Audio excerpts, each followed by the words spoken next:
tabernacle. So after the cleansing, the Levites were not allowed to walk in the tabernacle, and Aaron and his sons are to supervise them. Chapter 9.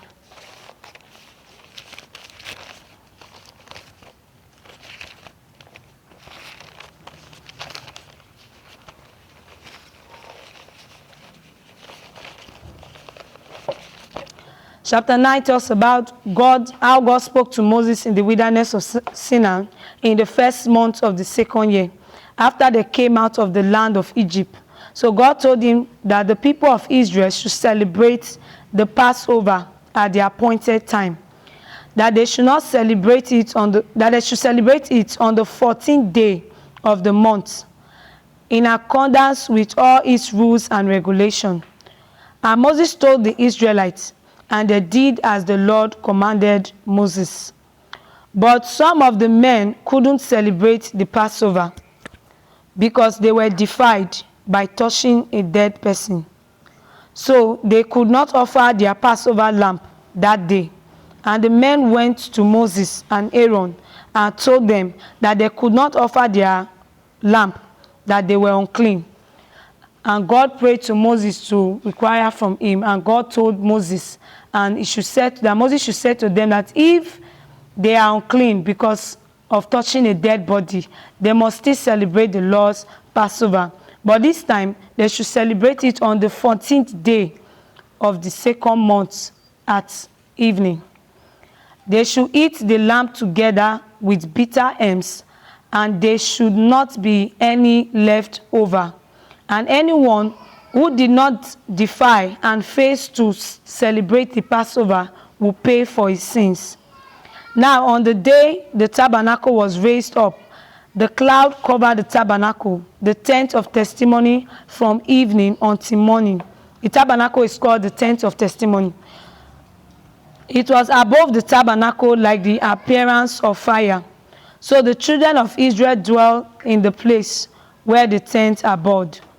Wherever the cloud go, they followed. So chapter 9 tells us how God told Moses to tell the Israelites that they should celebrate the Passover at the appointed time. They shouldn't celebrate it the next day. The very day he instructed them to celebrate it, they should celebrate it.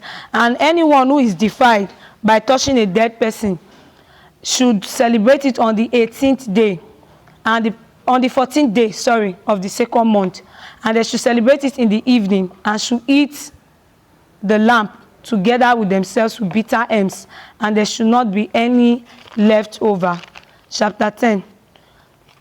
God spoke to Moses and told him to make 2 trumpets of hammered silver and use them for calling the community together and for having the camp set out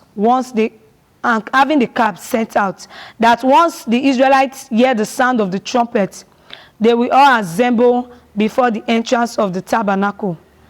But if Moses blow just one trumpet, it means that only the heads, the leaders of the thousands of Israel, should gather themselves. If the trumpet give a long sounding, it means that the tribes that are camping on the east should move forward. And if the trumpet gives a second long sounding, the tribes on the south, those on the south, will follow and move forward. The sons of Aaron, the prophets, are in charge of blowing the trumpet. It is a permanent law to be followed. God also told Moses to tell the Israelites that when they go into battle against an enemy, they should sound the trumpets. Then God himself will remember them and rescue them from their enemies. He also told them to blow the trumpet in gladness and in the beginning of a new month, that it will be a memorial before God.